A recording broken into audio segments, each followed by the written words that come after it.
फिर जो next territorial है अपना, उसका टाइटल है बैंकिंग एंड डिजिटल करेंसी। जो गाइस 2021-22 का जो बजट था उसमें फाइनेंस मिनिस्टर ने अनाउंस किया था special incentive scheme digital infrastructure को प्रमोट करने के लिए।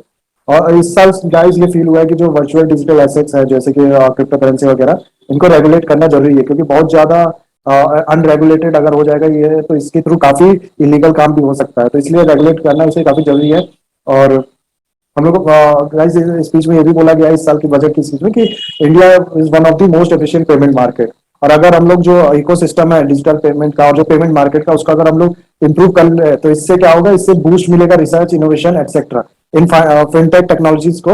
इसमें काफी इनोवेशन होगा और काफी रिसर्च मिलेगा जिसका फायदा हम लोग की इकोनॉमी को मिलेगा। ओके, जो बिफोर बजट था, इस जो दो अभी बजट 2022-23 का जो बजट की स्पीच है उससे पहले ही गाइस जो आरबीआई का जो डिजिटल पेमेंट इंडेक्स है वो सितंबर 2021 में 304 पहुंच गया था, जो कि मार्च 2021 में सिर्फ 270 ही था, 270.59 था। और यही अगर आप लोग 2019 में देखें तो ये सितंबर 2019 में 173.49 था। तो गाइस आप लोग देख सकते हैं कि इसमें डिजिटल पेमेंट में काफी इंक्रीज हो रहा है लगातार। तो ये हम लोग जो लोग हैं वो ज्यादा से ज्यादा लोग डिजिटल पेमेंट को अडॉप्ट कर रहे हैं। तो ये गाइस ये जो इंडेक्स है ये 5 पैरामीटर पे बेस्ड है। पहला है payment enabler, payment demand side factor, payment infra supply side factor, payment performance और एंड कंज्यूमर सेंट्रिसिटी। ओके, तो गाइस जो इस साल का बजट था उसमें फाइनेंस मिनिस्टर ने 5 मेजर अनाउंसमेंट की। पहला तो ये कंटिन्यूस सपोर्ट देंगे फॉर डिजिटल पेमेंट के लिए। दूसरा, डिजिटल बैंकिंग यूनिट को सेटअप करने की बात की गई। तीसरा क्या है कि जो पोस्ट ऑफिस होता है हम लोग का उसमें जो है कोर बैंकिंग सिस्टम प्रोवाइड करेंगे। और जो वर्चुअल डिजिटल एसेट्स है इसको इसमें टैक्सेशन की बात कही गई, इसमें टैक्सेशन का मुद्दा उठाएगा कि न्यू टैक्सेशन सिस्टम लाएंगे हम लोग वीडीएस के लिए। और फिर एक और मेजर अनाउंसमेंट है गाइस, जो सेंट्रल बैंक की है जो डिजिटल करेंसी भी लॉन्च करेगी अपनी। ओके, तो वन बाय वन हम लोग पांचों पॉइंट को गाइस देखेंगे, इसको एनालाइज करेंगे कि कितना काम इसमें हुआ है और कितना क्या क्या नेक्स्ट काम होने वाला है। तो let's start with first guys, continuous financial support to digital payment. Okay, तो गाइस फाइनेंस 2021-22 के बजट में हम लोग देखा स्पेशल इंसेंटिव स्कीम ये लाए थे, गवर्नमेंट लाई थी, और इसी को कंटिन्यू रखा जाएगा 2022-23 में। और जो ट्रांजेक्शन है थ्रू रुपी डेबिट कार्ड और जो अप टू 2000 या उससे कम का ट्रांजेक्शन थ्रू यूपीआई, इसको इनकरेज किया जाएगा। और इनको इनकरेज करने के लिए बैंक को कुछ परसेंटेज जो है उसका दिया जाएगा इंसेंटिव के रूप में, ताकि वो इसको और प्रमोट करें।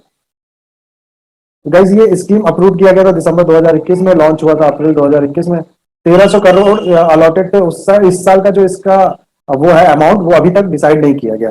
खाली ये बोला गया है कि हम लोग इसको कंटिन्यू करेंगे। और ये स्पीच में फाइनेंस मिनिस्टर कहते हैं कि ये हेल्प करेगा बैंक को बिल्ड करने में डिजिटल इकोसिस्टम, और स्ट्रेंथिंग करेगा डिजिटल ट्रांजेक्शन, और help those not covered under for जो बैंकिंग फॉर्मल बैंकिंग और मार्जिनलाइज जो कवर नहीं है और जो मार्जिनलाइज लोग हैं उनको भी हेल्प करेगा। दूसरा अनाउंसमेंट था गैस था डिजिटल बैंकिंग यूनिट सेटअप करेंगे। डिजिटल बैंकिंग यूनिट क्या होता है, छोटे छोटे यूनिट जगह जगह सेट कर देगी गवर्नमेंट, ताकि जो मिनिमम जो डिजिटल पेमेंट से रिलेटेड क्वेरी या फिर डिजिटल पेमेंट रिलेटेड सर्विस है वो प्रोवाइड किया जा सके हर जगह। तो गाइस इसको सेटअप करने की बात की गई है। इसमें कहा गया कि जो अभी भी जो बहुत से लोग ऐसे हैं जो इंटरनेट की नॉलेज होने के बावजूद भी और मोबाइल होने के बाद भी हेजिटेट करते हैं ऑनलाइन पेमेंट से, तो इसके लिए भी काम करने की बात की गई। और जो पीपल है रूरल और सेमी रूरल एरिया में, उनको भी हेल्प मिलेगी डिजिटल बैंकिंग यूनिट से। गाइस वो फॉर्मल शेप अभी इसका नहीं तैयार है, या ब्लूप्रिंट अभी तैयार नहीं, लेकिन जो अभी अज्यूम किया जा रहा है ये फिर भी है कि जब ये आएगा तो ये ट्रांसफॉर्म करेगा इकोसिस्टम को, काफी बूस्ट करेगा। It will help transaction through digital payment, e-billing, paperless instant transaction, end-to-end encrypted। ये सब गाइस इसके बेनिफिट्स होंगे। फाइनेंशियल इंक्लूजन बढ़ाएगा। प्रधानमंत्री जनधन योजना ने जैसे किया, 4.58 करोड़ बैंक अकाउंट खुले थे गाइस प्रधानमंत्री जनधन योजना में, और ₹1.7 लाख करोड़ डिपॉजिट हुए थे। इंश्योरेंस भी था इसमें कवर था। तो गाइस ऐसे पीएमजीडीवाई ने काम किया, वैसे ये डिजिटल बैंकिंग यूनिट भी एक्सपेक्ट किया जा रहा है कि हेल्प करेगा ये फाइनेंशियल इंक्लूजन में, और फिर डिजिटल बैंक पेमेंट इकोसिस्टम जो है उसको बिल्ड करने में। गैस तीसरा है, कहा गया कि जो पोस्ट ऑफिस है इसमें कोर बैंकिंग सॉल्यूशन, जो कोर बैंकिंग सर्विस प्रोवाइड किया जाएगा। तो जो कॉन्सेप्ट है गाइस फाइनेंशियल एडजस्टमेंट का, लिटरेसी, डाइवर्सिटी, ये सब कॉन्सेप्ट गाइस इनकम्प्लीट है अगर पोस्ट ऑफिस की सुविधा ही ना दी जाए तो। जो पोस्ट ऑफिस की सुविधा है ये भी उतना ही इंपॉर्टेंट है जितना फाइनेंशियल इंक्लूजन की बात हम लोग करते हुए भी पोस्ट ऑफिस की भी सुविधा उतनी ही इंपॉर्टेंट है। तो फाइनेंस मिनिस्टर बजट में कहते हैं guys कि ये प्रोवाइड किया जाएगा facility for saving in post office at any time any place. किसी भी टाइम पे आप पोस्ट ऑफिस में सेविंग अकाउंट खुलवा सकते हैं, उसमें मनी सेव कर सकते हैं, और किसी भी कहीं से भी और कहीं किसी भी टाइम। ओके, तो 2022 में गाइज कहा जा रहा है कि जो कोर बैंकिंग सर्विस है वो 1.5 लाख पोस्ट ऑफिस में प्रोवाइड की जाएगी। ओके, कोर बैंकिंग सर्विस क्या होती है? वो सर्विस है जिसके लिए जिससे जो सारे इंस्टीट्यूशन, फाइनेंशियल इंस्टीट्यूशन और इस तरह के ऑर्गेनाइजेशन होते हैं उनको कनेक्ट किया कनेक्ट किया जाता है, ताकि जो गांव एरिया है चाहे बाकी एरिया है उसमें जो मिनिमम जैसे डिपॉजिट हो गया, पैसा निकालना हो गया, जो मिनिमम बैंकिंग सर्विस है लोगों को कम से कम वो प्रोवाइड किया जा सके। ओके, गवर्नमेंट गाइज लोकसभा की गवर्नमेंट में ये भी कहा है कि इस समय के लगभग 1,56,434 पोस्ट ऑफिस है कंट्री में, और जिनमें से 1,41,055 रूरल एरियाज में।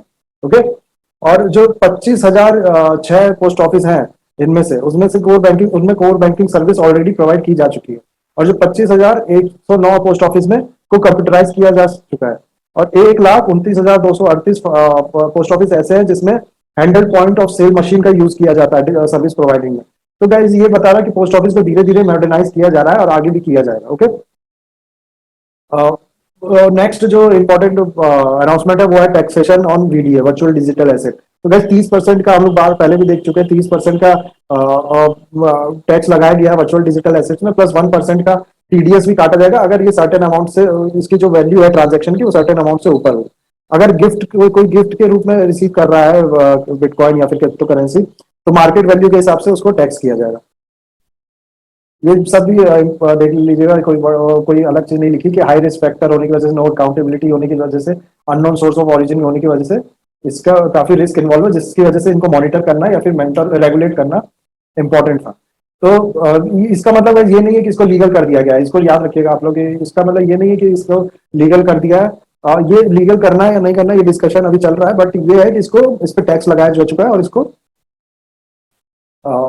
रेगुलेट किया जाएगा।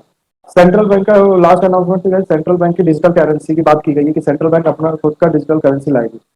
ओके, और अदर गवर्नमेंट ने कहा कि उसको ब्लॉकचेन टेक्नोलॉजी से कोई प्रॉब्लम नहीं है, बस जो इसका यूज करते हैं डिजिटल ये एसेट्स में, जैसे क्रिप्टो करेंसी, बिटकॉइंस वगैरह, इन सब में, उसमें उससे उसमें अभी रेगुलेट नहीं है उतना मार्केट, तो उसमें लोगों को चाहिए कि वो केयरफुल रहे।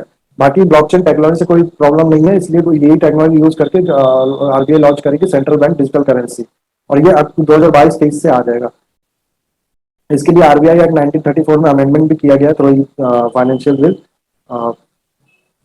ये गाइस ये दूसरी करेंसी नहीं है, ये वही रुपी ही है लेकिन नए फॉर्म में, डिजिटल फॉर्म में।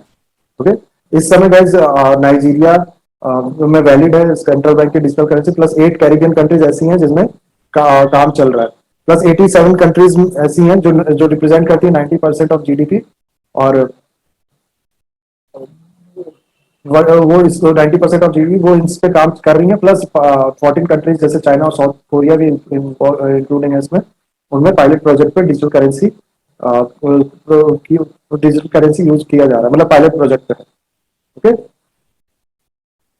हाँ, एक और इम्पोर्टेंट बात है इसमें कि दो फॉर्म में लॉन्च किया जाएगा, एक तो CBDC wholesale for wholesale and CBDC R. CBDC mean central bank digital currency, और जो सीबीडीसी होलसेल है वो पहले इशू किया जाएगा, बाद में आएगा सीबीडीसी आर।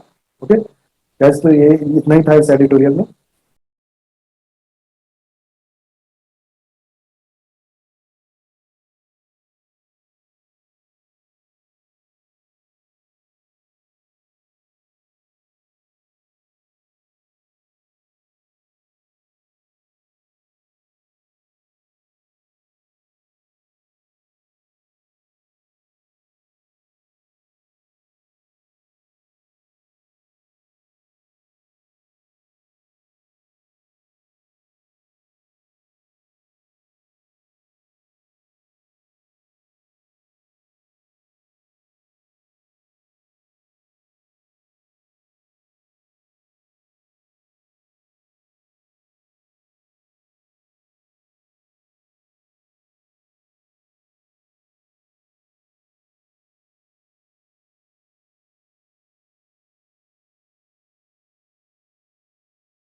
ये जो नेक्स्ट आर्टिकल हम लोग देखेंगे उसका टाइटल है global perspective.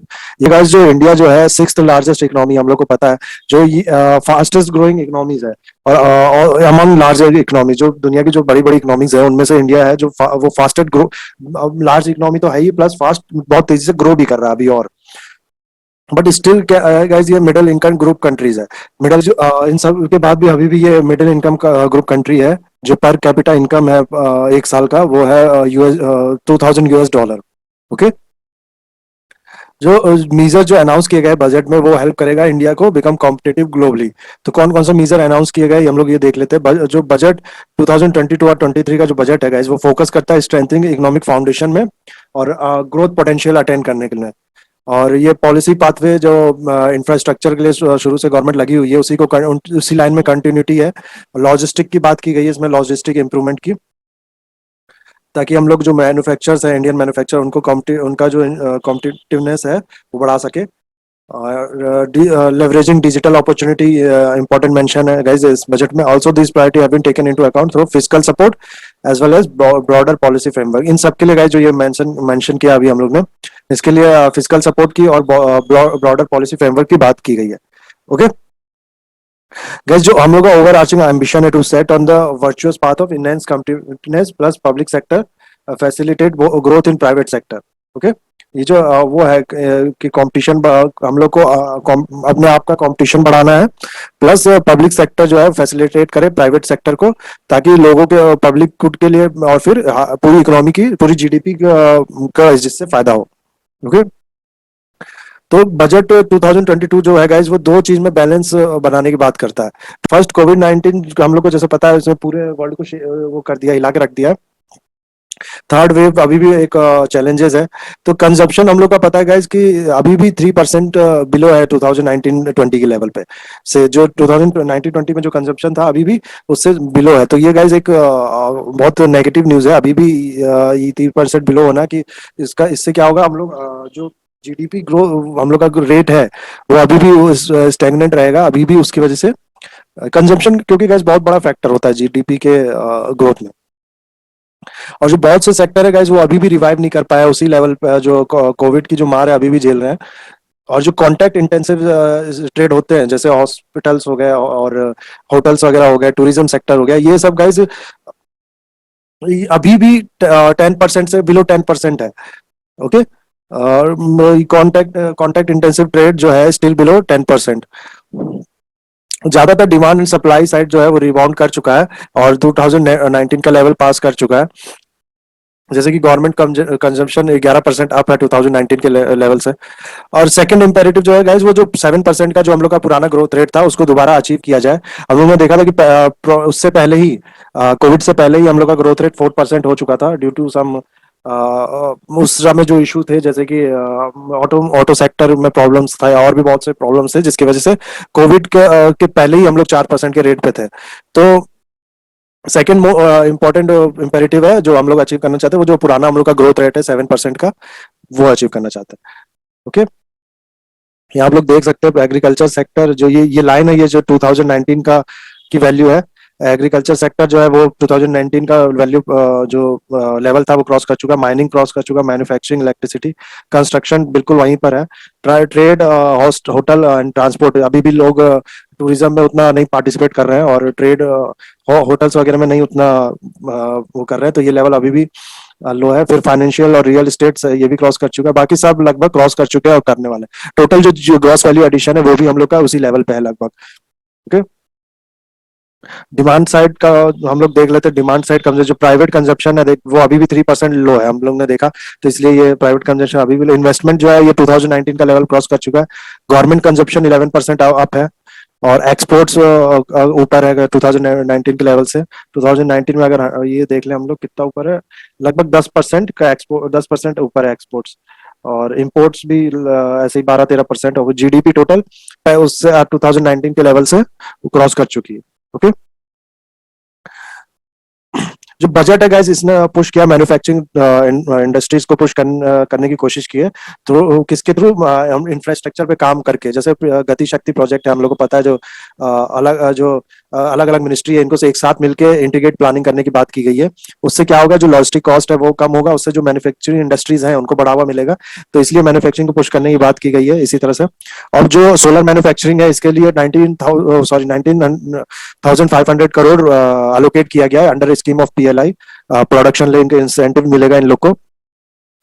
Digital integration of post office की बात की गई है। Extension of emergency credit line guarantee scheme जो है ये MSME को भी अब मिलेंगी, फॉर 1 ईयर के लिए एक्सटेंड कर दी गई है MSME को। और additional cover of 50,000 crore to hospitality and related enterprises. Okay, Desh stack e portal, ये स्किल डेवलपमेंट की बात की गई, इसमें जो लोग हैं जॉब्स सर्च कर सकते हैं, अपने स्किल्स को अपग्रेड कर सकते हैं और रीस्किल कर सकते हैं खुद को। ऑल्सो इसमें बात की गई कि इकोनॉमी को हम लोग रिवाइव करेंगे bye focusing on quality of spending. Okay, जो फिजिकल डेफिसिट है बहुत गवर्नमेंट का, स्टेट गवर्नमेंट और सेंट्रल गवर्नमेंट का, वो कोविड से पहले ही काफी बढ़ चुका था। और कोविड में हम लोग ने देखा कि और जरूरत थी, तो और जरूरत थी गवर्नमेंट को रेवेन्यू जनरेट करने के लिए, ताकि वो सोशल सर्विस दे सके। इसलिए कोविड में और बढ़ गया फिजिकल डेफिसिट। तो तो दोनों ये जो तीन ऑब्जेक्टिव है, पहला तो पेंडेमिक से रिकवर कर लें हम लोग अच्छे से, और दूसरा जो हम लोग का फिजिकल डेफिसिट जो इतना बढ़ गया है इसको कंट्रोल में लाया जाए और फिजिकल कंसोलिडेशन किया जाए। ये इन दोनों को माइंड में रखते हुए गवर्नमेंट ने क्या किया है कि जो फिजिकल डेफिसिट है फॉर फिजिकल ईयर, इस साल के जो फिजिकल ईयर यानी जो 31 मार्च को जो खत्म होगा, 31 मार्च 2022 को जो फिजिकल ईयर खत्म होगा, इस साल के फिजिकल ईयर का जो इस साल के फिजिकल ईयर का जो डेफिसिट था उसको रिवाइज किया गया। पहले ये 6.9 किया गया, पहले ये 6.8 जो था। ओके, और नेक्स्ट ईयर के लिए इसको कम करके 6.4 करेगी गवर्नमेंट, ये इसने कमिट किया। और ऑल्सो इसको 2026 तक इसको 4.5 लाने की कोशिश की जाएगी। 4 लाने का टारगेट सेट किया गवर्नमेंट ने। जो ऑल्सो गाइस जो बजट है इसने स्टेट गवर्नमेंट के लिए इंसेंटिव प्लान किया गया, अगर वो हम अपने जो कैपिटल एक्सपेंडिचर है उसको बढ़ाते हैं। ओके, फिजिकल डेफिसिट जो है वो 4% of gross state domestic product जो है उसका अलाउ कर दिया गया है, बढ़ा के 4% कर दिया गया GSDP के। और पहले जो physical responsibility and budget management जो ये एक्ट है गाइस, ये मैंडेट करता है 3%, लेकिन इसको बढ़ा के अब 4% कर दिया गया अकॉर्डिंग टू प्रेजेंट सर्कमस्टेंस के को नजर रखते हुए इसको 3 से 4% कर दिया गया। Also long term free loan भी दिया जा रहा है गाइस, इंटरेस्ट फ्री लोन देंगे गाइस को, स्टेट्स को, to increase capex, capital expenditure. Okay, overall guys इस बजट ने फिस्कल रेक्टिट्यूड को अपनाया है। रेवेन्यू और जो एक्सपेंडिचर है उसमें बहुत कम इंक्रीज किया गया है, जैसे कि 4.5% का इंक्रीज किया गया लास्ट ईयर के जो रिवाइज एस्टिमेट था उससे।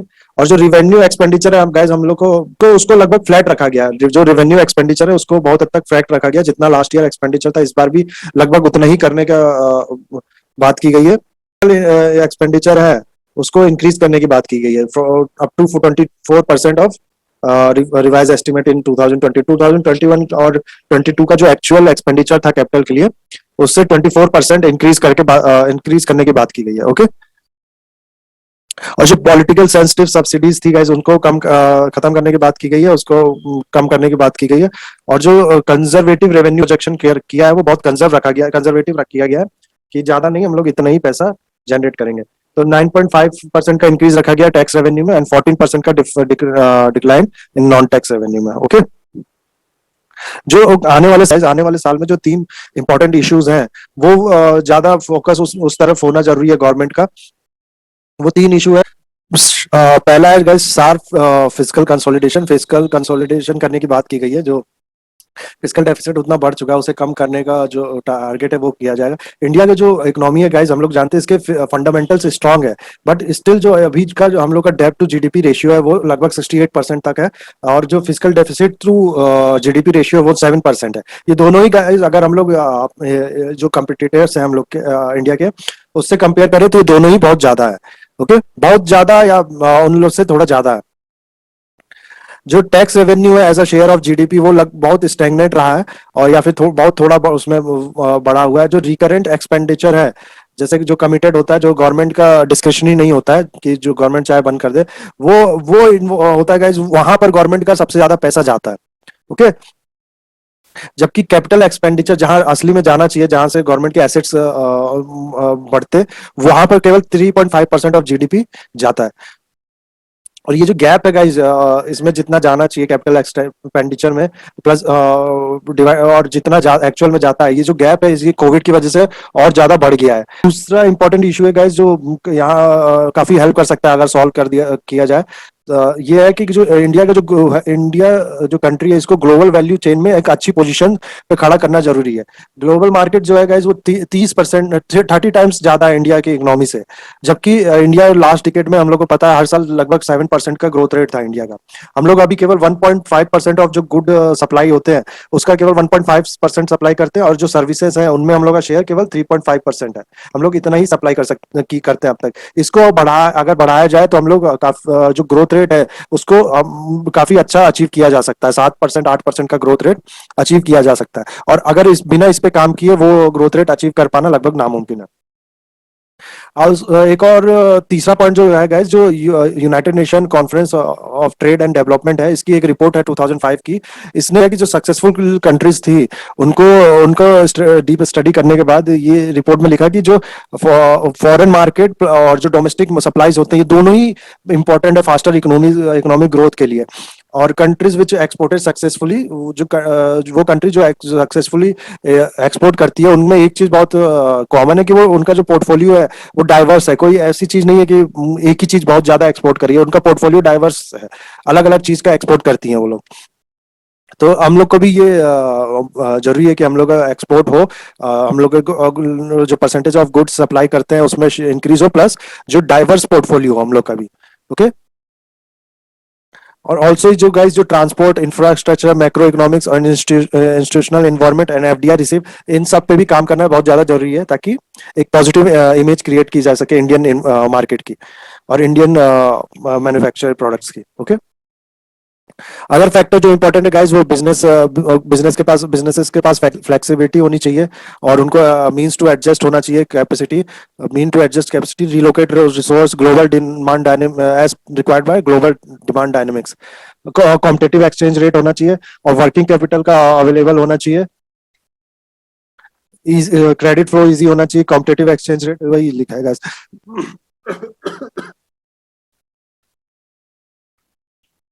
तो गाइस, जो नेक्स्ट हम लोग एडिटोरियल है उसका टाइटल होगा है modern and profitable agriculture.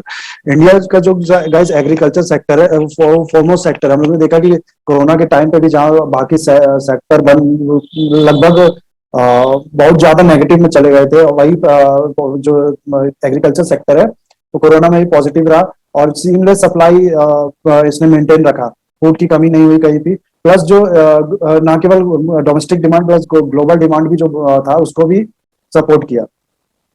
Good, अच्छा मानसून था गाइज, और गवर्नमेंट ने सही डिसीजन लिया। ये दो इंपॉर्टेंट रीजन थे कि एग्रीकल्चर सेक्टर में कुछ ज्यादा नुकसान नहीं हुआ कोरोना की वजह से।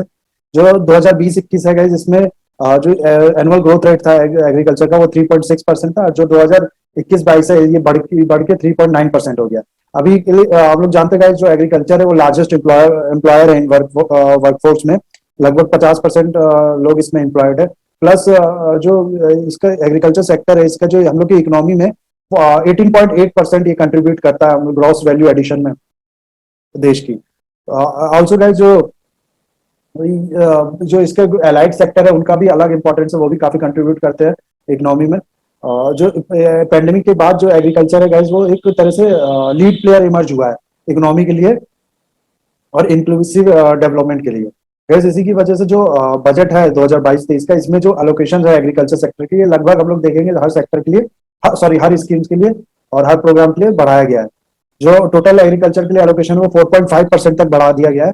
अब जो 2022 और 23 का जो टोटल एलोकेट किया गया वो है 1,32,513 करोड़ फॉर एग्रीकल्चर। यहाँ पर करोड़ भी होगा। और जो राष्ट्रीय कृषि विकास योजना है इसका एलोकेशन बढ़ा के 10,000 करोड़ तक कर दिया गया है। लास्ट ईयर ये था, अगर हम लोग लास्ट ईयर का रिवाइज एस्टिमेट देखें तो 2,000 करोड़ था, तो 5 टाइम्स बढ़ाया गया है इसमें। प्लस जो कृषि उन्नति योजना है इसको री इंट्रोड्यूस किया गया है दिस ईयर, और फिर इसमें with different set of types of scheme भी है इसमें। और जो बजटरी एलोकेशन है वो 7,000 करोड़ से ज्यादा कर दिया गया, 7,183 करोड़, जिसमें से हॉर्टिकल्चर के लिए 26% एलोकेटेड है और जो पाम ऑयल्स, एडिबल ऑयल्स और ऑयल के लिए 21%। ओके, जो पीएम किसान योजना है वो उसका एलोकेशन है वही 6,75,000 करोड़। जो प्रधानमंत्री फसल बीमा योजना है 1,500 करोड़ गैस दिया गया मार्केट इंटरवेंशन स्कीम के लिए फॉर बेटर प्राइस, ताकि दिया जा सके फार्मर्स को फॉर देयर प्रोड्यूस। और ministry of fisheries, animal husbandry का और डेयरी का भी गाइस जो एलोकेशन है 44% तक इंक्रीज किया गया है। टोटल 6,407 करोड़ इस साल के बजट में उनको एलोकेट किया गया है। और लाइव स्टॉक इंक्रीज के लिए 40%, फॉर सेंट्रल सेक्टर स्कीम के लिए 48% का इंक्रीज किया गया। और जो national programme for dairy development और राष्ट्रीय गोकुल मिशन जो है उसके लिए 20% इंक्रीज किया गया है। ये बेनिफिट मिलेगा 8 करोड़ फार्मर्स को। और almost 60% include in fund allocation, livelihood, health and disease sector. Okay, food processing भी गाइस एक मेजर फोकस्ड एरिया है। तो फाइनेंस मिनिस्ट्री ने अनाउंस किया कि कॉम्प्रेहेंसिव पैकेज डिजाइन करेंगे ताकि जो लो फार्मर्स है वो अलग अलग फ्रूट्स एंड वेजिटेबल को चूज करें, उसको प्रोसेस करके उसको अपने प्रोडक्शन और अपनी अपनी टेक्निक से प्रोसेस करके उसे आपके मार्केट में बेच सके। इसके लिए 2,942 करोड़ का एलोकेशन जो कि 2.25 टाइम्स है लास्ट ईयर से, और लास्ट दिया गया है। प्लस जो पहले ही से national food processing facility programme है जो गवर्नमेंट का, जो गवर्नमेंट का draft national food processing facility है उसमें भी इसको बढ़ाने की बात की गई है। इसमें फूड प्रोसेसिंग को काफी बढ़ावा देने की बात की गई है। कंटिन्यू विद जो एमएसपी है वो कंटिन्यू करने की बात की गई है। जो राबी और राबी के लिए जो वीट है राबी में प्रोक्योर किया जाता है, और जो पैडी है जो खरीफ में प्रोक्योर किया जाता है, ये 2021-22 का अगर देखें तो 1208 मैट्रिक टन का 1208 लाख मैट्रिक टन का लास्ट ईयर प्रोक्योर किया गया था। और जिसकी वजह से 1.63 लाख फार्मर्स को बेनिफिट मिला था और 2.3 लाख करोड़ का इनको डायरेक्ट पेमेंट भी ट्रांसफर किया गया था। ओके, सिंस 2018-19 से गवर्नमेंट ने फिक्स कर रखा है एमएसपी 1.5 टाइम्स ऑफ प्रोडक्शन का प्रोडक्शन का जो वैल्यू है 1.5 टाइम्स को उससे दिया जाता है फार्मर्स को। और जो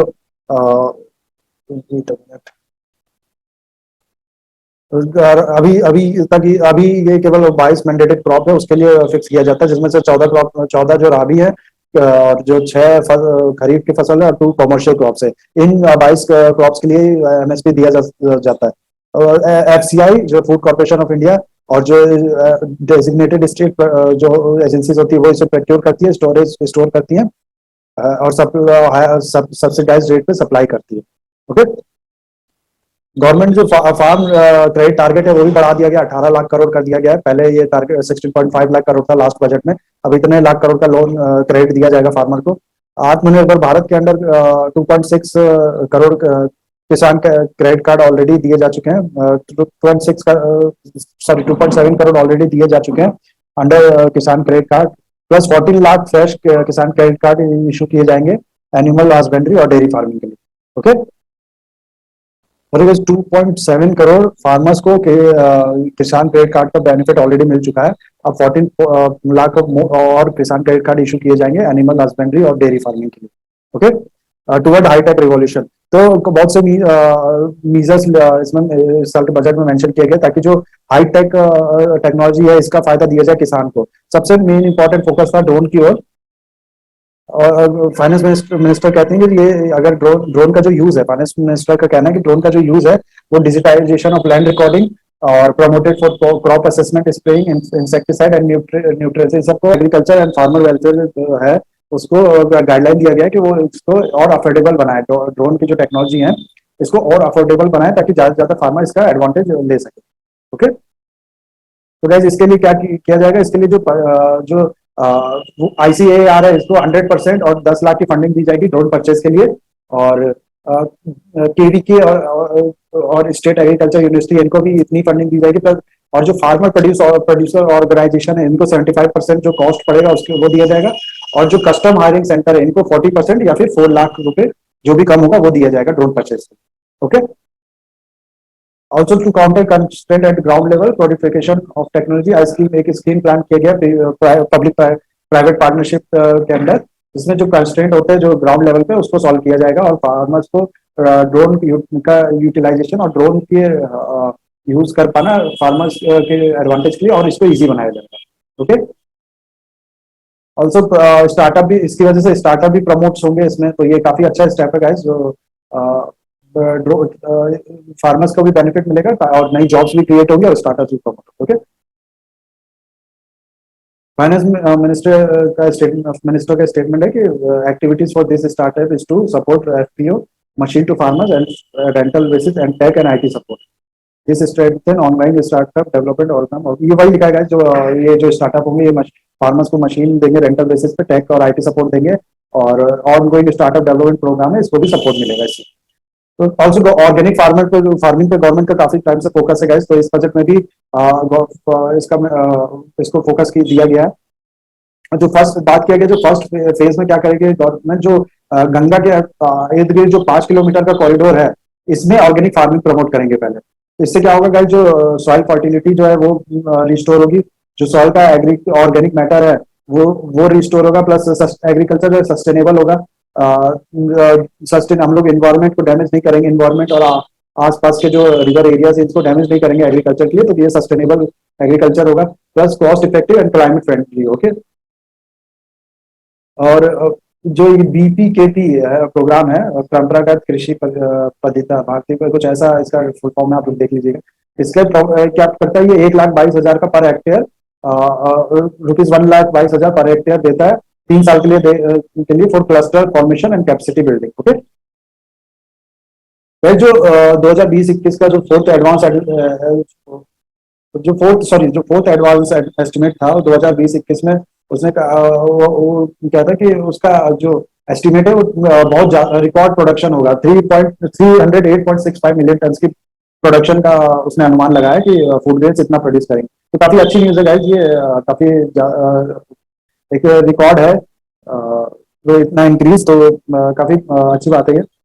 देन वेजिटेबल ऑयल जो है तो उसमें क्या करते हैं, हम लोग के सब डिमांड ज्यादा है लेकिन हम लोग के पास प्रोडक्शन कम है, इसकी वजह से इंपोर्ट करना पड़ता है, इंपोर्ट से पता है हम लोग को इंपोर्ट बिल पड़ता है।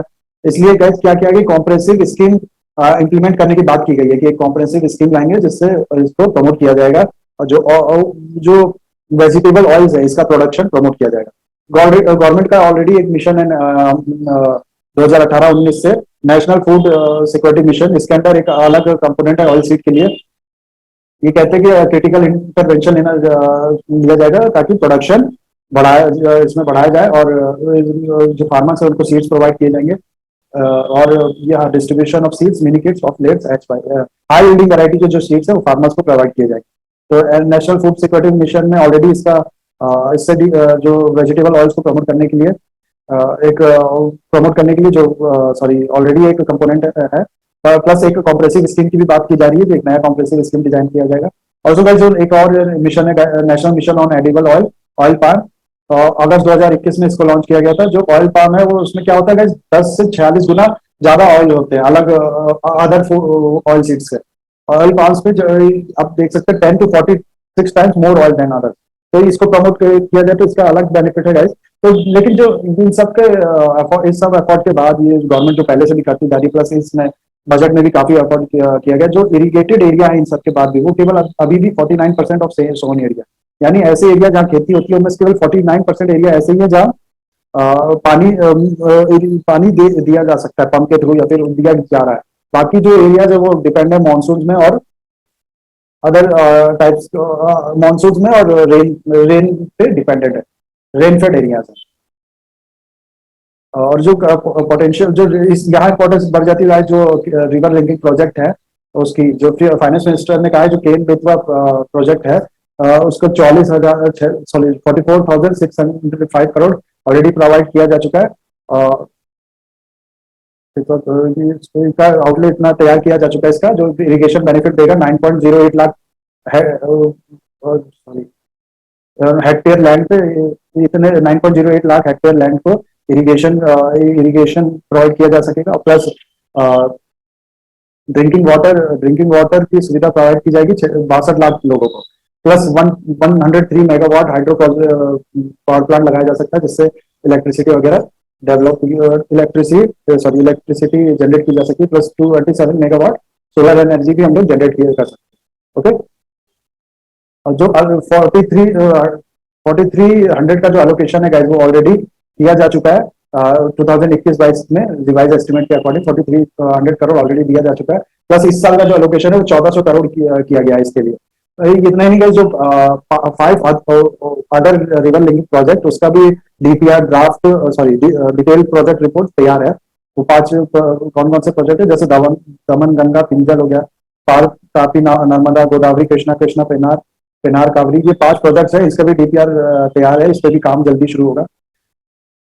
जो स्टेट्स हैं, जो बेनिफिशियरी स्टेट है इन प्रोजेक्ट से, उनका उनसे बात होने के बाद इस पर भी काम शुरू होगा। So present budget is right step in realizing ultimate goal of Atmanirbhar Bharat with high agri growth and income. Okay guys, जो प्रेजेंट बजट है ये कह रहा है कि जो प्रेजेंट बजट है वो सही स्टेप है। जो आत्मनिर्भर भारत मिशन के अंदर जो वुमेन्स को असिस्टेंट दी जाती है वो 30 टाइम्स है लास्ट 7 ईयर में, than compare to 5 years before 2014। 2014 से जो 2014 से पहले के जो 5 साल थे उनका एलोकेशन, और जो अभी से यानी दिसंबर 2021 से 7 साल पहले का एलोकेशन जो इसमें है, ये 13 टाइम्स का अंतर है गाइस। इनका कहना है कि जो अभी पिछले 7-8 साल में जो एलोकेट किया गया है वुमेन्स को, वो 13 टाइम्स ज्यादा है 2014 से 5 साल पहले का जो एलोकेशन था उससे। ओके, ये डे एनआरएलएम जो है सेंट्रल स्पॉन्सर स्कीम है। सेंट्रल स्पॉन्सर स्कीम जो होता है उसमें गवर्नमेंट कुछ पार्ट ऑफ जो खर्चा है उसका देती है, और दूसरा होता है सेंट्रल सेक्टर स्कीम, उसमें पूरा पैसा खर्चा गवर्नमेंट उठाती है, सॉरी सेंट्रल गवर्नमेंट उठाती है, और इसमें सेंट्रल स्पॉन्सर स्कीम में केवल कुछ पार्ट का खर्चा गवर्नमेंट उठाती है। ओके, ये जो स्कीम है ये रूरल पॉवर्टी को एलिमिनेट करने के लिए लाया गया है, और ये प्रूव हुआ गेम चेंजर। 2019 में ये लॉन्च किया गया था, और 9 से 10 crore rural poor house hold को 2023-24 तक पॉवर्टी से जो होता है उससे निकालना था। ओके, जो की प्रिंसिपल है जिसपे ये काम करता है वो है जो रूरल वुमेन है उनको इसका काम करने का तरीका है कि जो रूरल वुमेन्स है उनको ऑर्गेनाइज कर एक उसमें ऑर्गेनाइज करना, और फिर उनको क्रेडिट देना, उनको बाकी तरह से सपोर्ट करना कि वो अपना कुछ काम कर सके, लाइवलीहुड ऑप्शन प्रोवाइड करना उनको, ताकि वो अपने लिए थोड़ा अर्निंग जनरेट कर सके, ताकि जो ओवरऑल हाउस होल्ड की जो अर्निंग है उसमें थोड़ा चेंज है। ओके, थोड़ा इंक्रीज हो। और जो प्रिंसिपल्स है वो यहाँ पर है गाइज, आप देख सकते हैं, कुछ खास नहीं लिखा है इसमें। कैपेबिलिटी बढ़ाने के बाद capability social mobilization desires capability, हाँ पुअर है डिजायर्स, पुअर पीपल जो है उनके डिजायर्स है पर उनके पास इतने रिसोर्स या फिर उतना सपोर्ट नहीं है जिससे उससे पुअर पॉवर्टी से बाहर निकल सके। तो long term finance continuous financial support देता है, लाइवलीहुड सपोर्ट देता है, ये कैपेसिटी बिल्डिंग करता है, नर्चरिंग और पुअर पीपल को नर्चर करता है। जिसका मानना है कि ये इफेक्टिव वे है काम करने का, रूरल पॉवर्टी को एलिमिनेट करने का। Multiple livelihood asset as well as skill based livelihood को प्रमोट करता है farm and non farm sector में। ओके, कंपोनेंट जो है इस स्कीम से देख लेते हैं, capacity building and institutional building. तो गाइस ये स्कीम जो है ये एम करता है कि हर घर से कम एक वुमेन्स को एसएचजी ग्रुप से कनेक्ट किया जाए।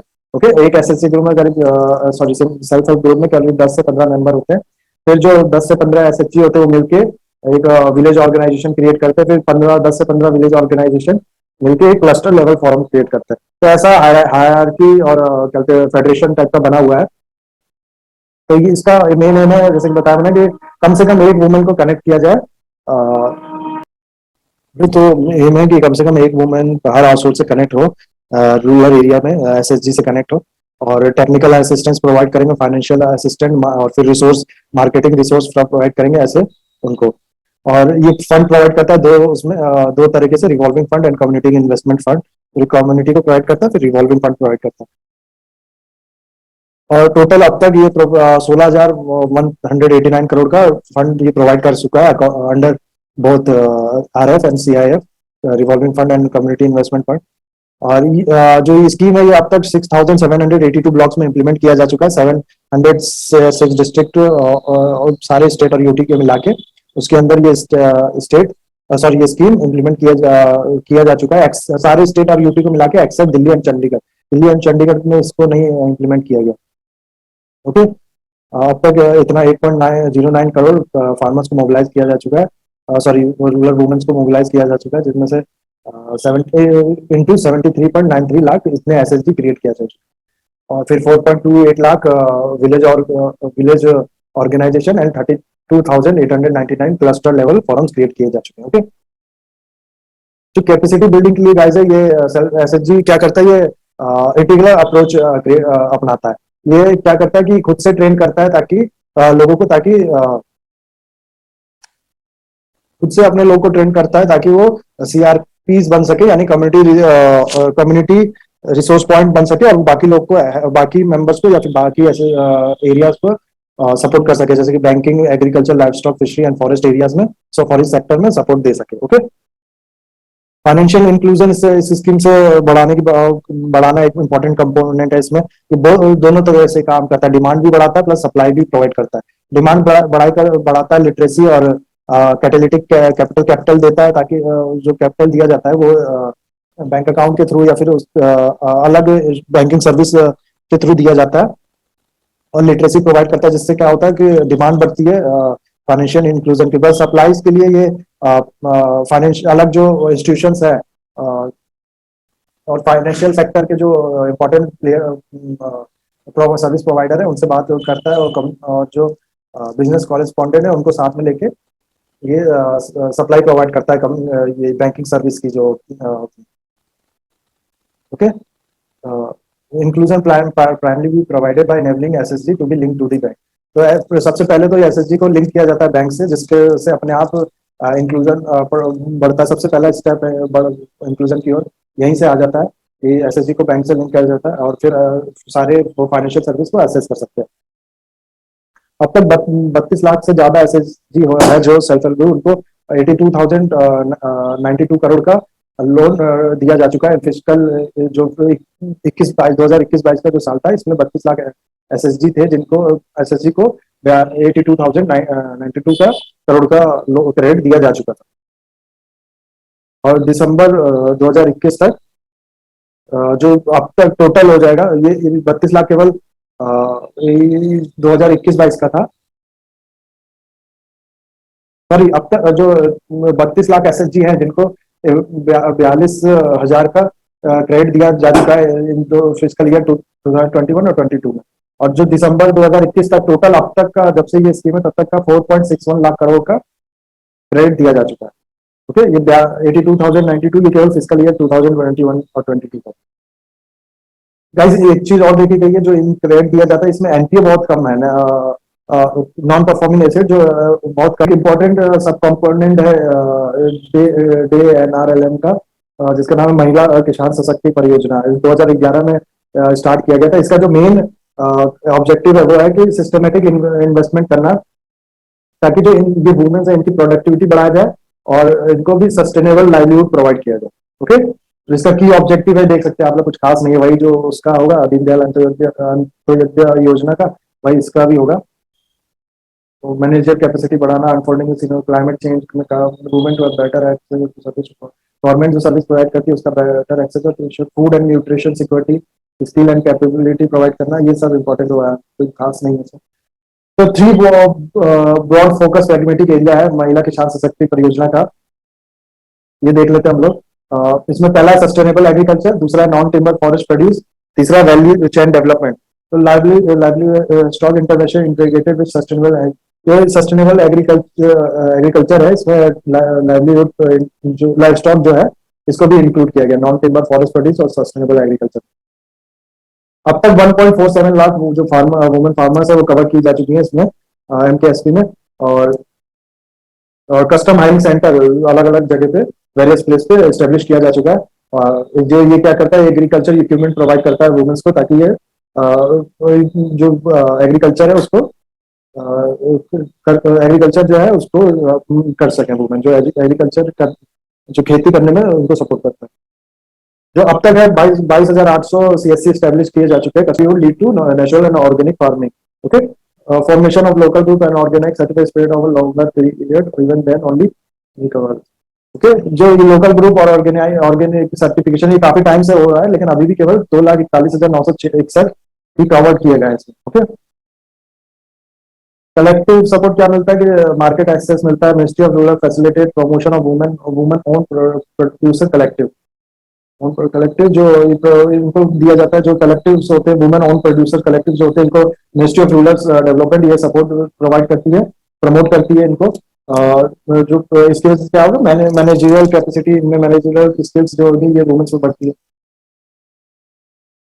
And to end solution from collective producer organize to building marketing और लिंकेज। तो इसमें क्या होगा, आइडिया जो है, मेन आइडिया वो प्रोड्यूसर, जो प्राइमरी प्रोड्यूसर है, उनको end to end solution provide किया जाए, प्रोड्यूसर ऑर्गेनाइजेशन को ठीक करने से लेकर मार्केटिंग लिंकेज का बिल्ड करने तक, ये पूरा जो सॉल्यूशन है ये प्रोवाइड किया जाए, ये इसका मेन आइडिया है। इसलिए ये जो वुमेन ओन प्रोड्यूसर कलेक्टिव है इसको सपोर्ट करती है ministry of rural development. Okay,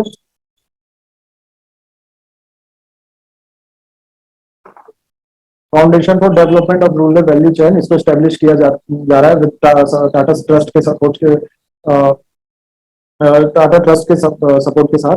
तो इससे क्या फायदा मिलेगा, स्टेट को सपोर्ट करेंगे, स्टेट यूनिट्स को, कि वो वैल्यू चेन प्रोजेक्ट्स जो है उनको बढ़ावा दे, प्रमोट करें, और लास्ट साइड जो है प्रोड्यूसर और एंटरप्राइज जो है इनको बढ़ावा मिलेगा।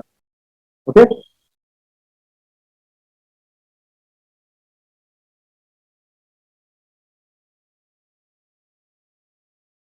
अब तक guys 183 producer enterprise with 3.8 lakh women member and 1.22 lakh producer groups, ये है, ये सब with 40 producer group with 14.0 lakh women members support भी किया जा चुका है इसके अंदर।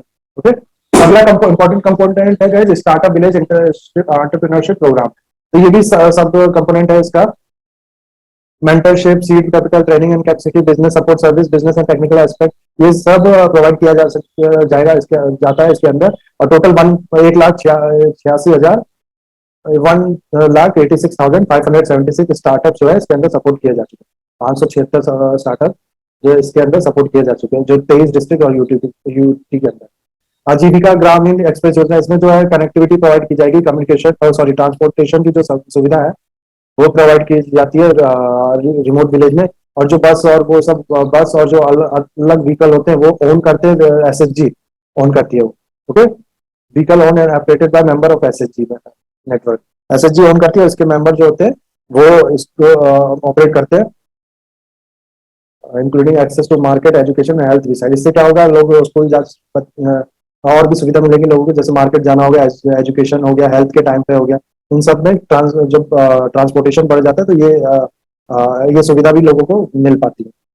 2017 में लॉन्च किया गया था और 2021 तक टिल 1811 व्हीकल्स इन 23 स्टेट्स ऑपरेशनल है। 23 स्टेट में 1800 व्हीकल ऑपरेशनल है अभी।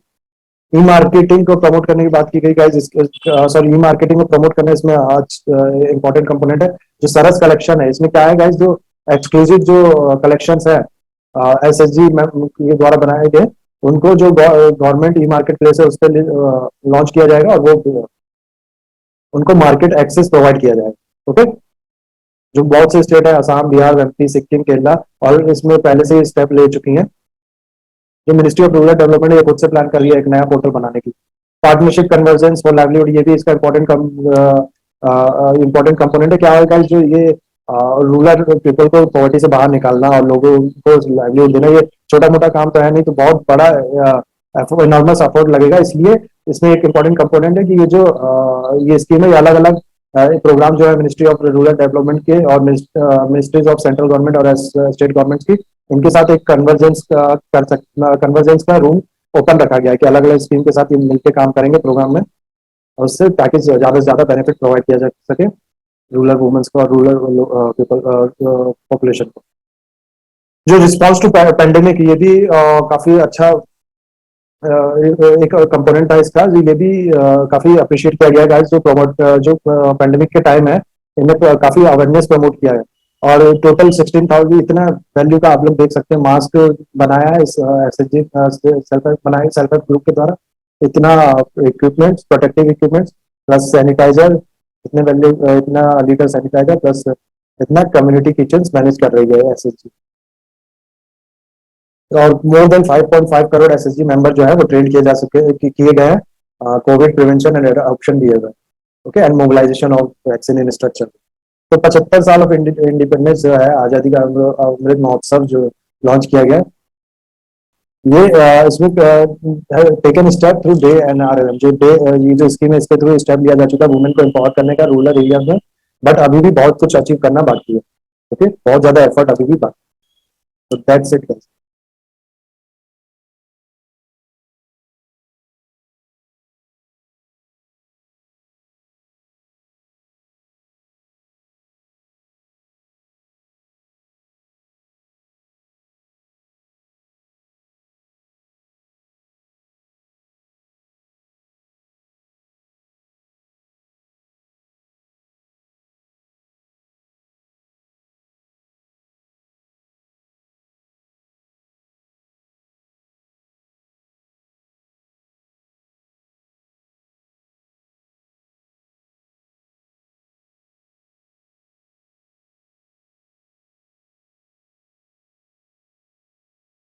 So guys, जो नेक्स्ट हम आर्टिकल है इस योजना में, उसका टाइटल है ग्रीन इकोनॉमी.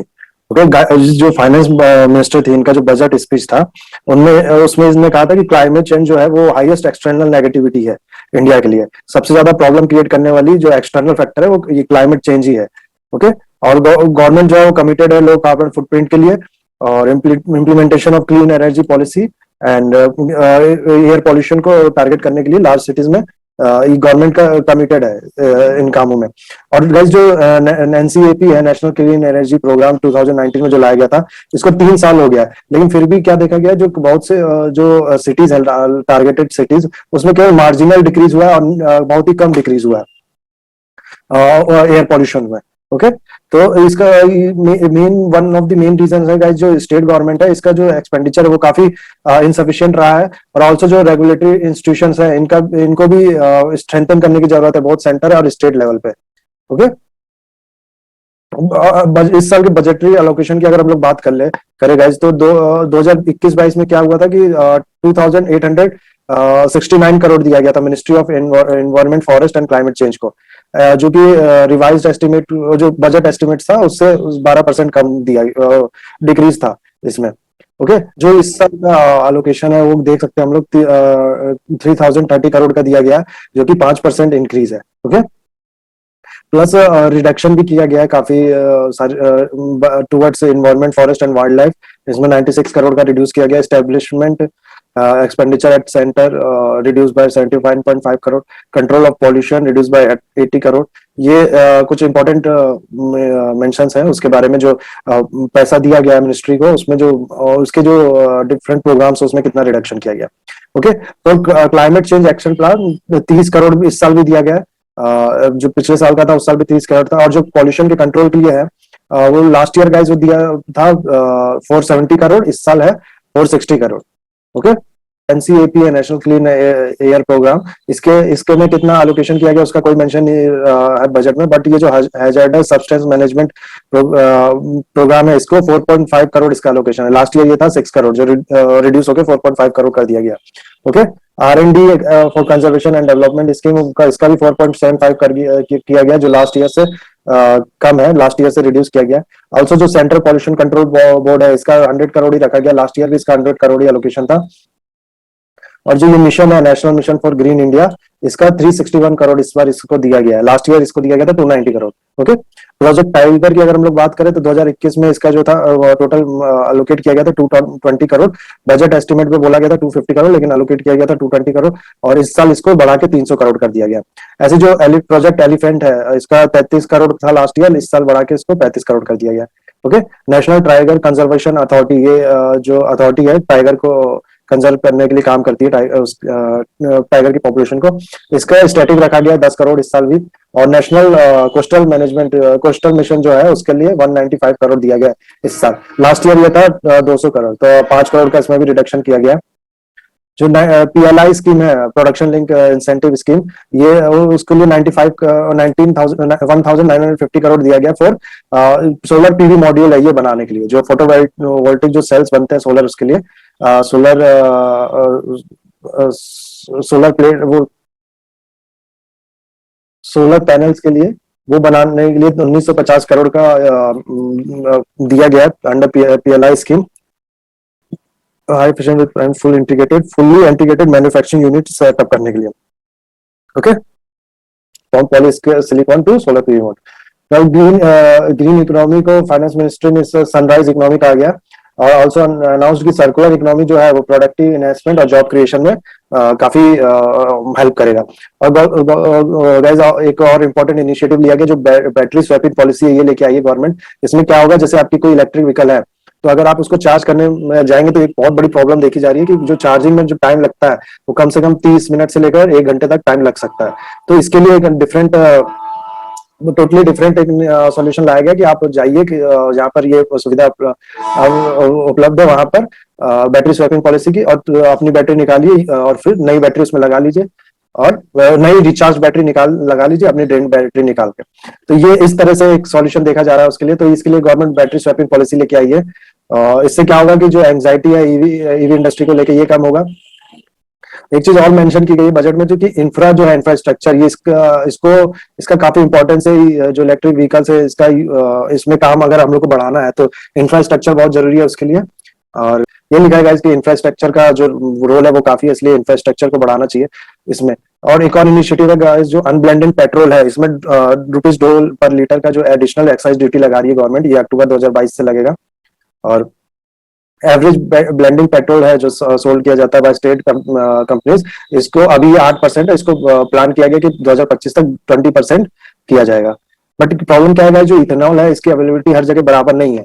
वो स्टेट जो प्रोडक्शन सेंटर से दूर है उनको प्रॉब्लम आ सकती है ब्लेंडिंग रेशियो मेंटेन करने में। ओके, नया एक और इनिशिएटिव है जो नया वो लाया गया कि 5 से 7% तक जो बायोमास है pellet will be co-fired in thermal power plant. इससे हम लोग एनर्जी बायोमास का यूज करके एनर्जी जनरेट करेंगे, है ना। जो थर्मल पावर प्लांट है उसमें जितना भी कोल पावर से प्रोडक्शन होता है उसका जो 5 से 7% है वो बायोमास से प्रोडक्शन करेंगे हम लोग। इससे क्या होगा, 30 metric million ton million metric ton जो है वो CO2 कम जनरेट होगा। स्टेबल बर्निंग में हेल्प मिलेगा, और जो बेटर एनर्जी एफिशिएंसी है and saving measures will be promoted in large commercial building. Large commercial building है, इसमें बेटर जो energy efficiency and saving measures है उसको प्रमोट किया जाएगा। कोल गैसिफिकेशन का गाइस बात की गई है। कोल गैसिफिकेशन के लिए 4 पायलट प्रोजेक्ट लेके स्टार्ट किया जाएगा।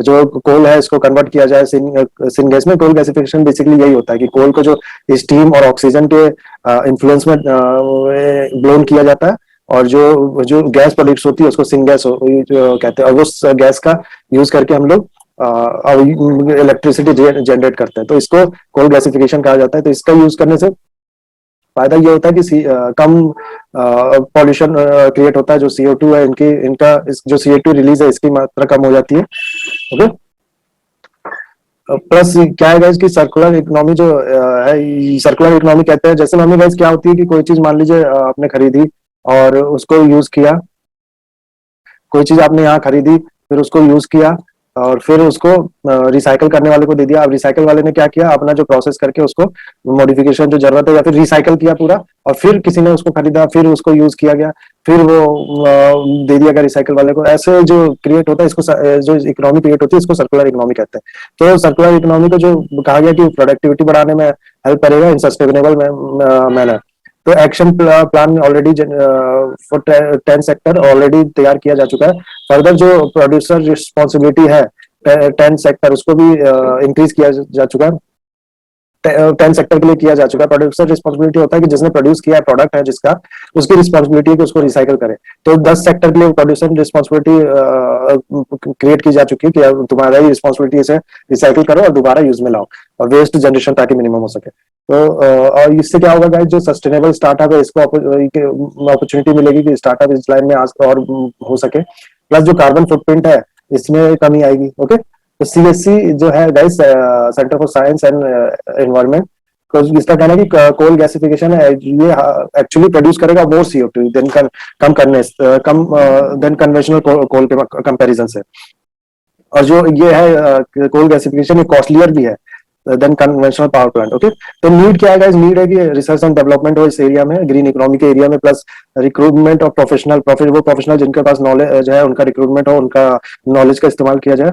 और एलोकेशन भी बढ़ाने की जरूरत है। जैसे हम लोग ने देखा CPCB का जो 4 साल से वो उतना ही 100 करोड़ का एलोकेशन है, तो इसको भी बढ़ाने की जरूरत है। फाइनेंस मिनिस्टर ने अर्लियर अनाउंस किया था कि वो कोल पावर प्लांट जो स्टैंडर्ड मेंटेन नहीं कर रहे हैं, है ना, उनको बंद करने की बात की गई है। लेकिन कही थी, लेकिन बजट में इसका इस बार कोई मेंशन नहीं किया गया। ऑल्सो जो इंडिया का पेरिस प्लेज है उसमें कहा गया कि जब लोग जनरेट करेंगे 40% of India power capacity from non fossil fuels. Okay, जो कार्बन और प्लस कार्बन सिंक बनाएंगे, एक मिनट, कार्बन सिंक बनाएंगे 2.5 से 3 बिलियन का बाय 2030। जो सेंट्रल इलेक्ट्रिसिटी अथॉरिटी है ये कहती है कि हम लोग 40.20 का नॉन फॉसिल फ्यूल का जो शेयर है वो ऑलरेडी अचीव कर चुके हैं, तो ये सरपास कर गए हम लोग ऑलरेडी ये टारगेट एज ऑफ 31 दिसंबर 2000। जो IFSR है गाइज,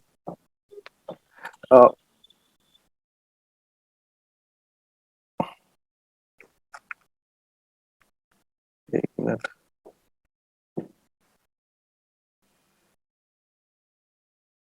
जो IFSR 2021 की जो रिपोर्ट है गाइस, उसने कहा कि जो फॉरेस्ट कवर है वो इंक्रीज कर रहा है, बट एक्चुअली में क्या हुआ है कि कंट्री ने 1600 करोड़ का फॉरेस्ट कवर एक्चुअली लॉस किया है। जो कंपेसेंट हो गया, जो रिजर्व फॉरेस्ट होता है और प्रोटेक्टेड फॉरेस्ट होता है, उसके उसके द्वारा ये कंपेंसेट हो गया है।